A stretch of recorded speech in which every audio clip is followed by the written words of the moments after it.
guys, look at my skin. So glowing, right? Like, hindi na ako nagmumukhang pagod. Madali talaga tong ma-absorb. Hindi siya sticky at ang ganda ng lapat ng makeup ko dahil dito.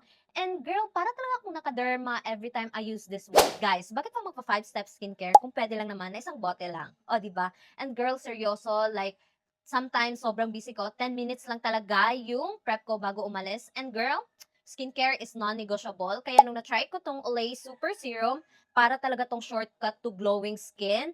And girl, lahat ng kailangan mo nandito na talaga. It smoothens visible lines and wrinkles, tightens the skin, brightens dull skin for even glow, and reduces visible spots and acne marks. And it gives that long-lasting hydration. And this is suitable for all skin types. Girl, perfect talaga to for someone na laging late or laging nagmamadali kasi hindi mo na kailangan ng maraming bottles. Ito, shortcut na, plus tipid pa. Guys, this is available dito mismo sa TikTok shop kasi mas makamura ka dahil sa maraming vouchers and discount. So check the yellow basket and get your one bottle for everything serum.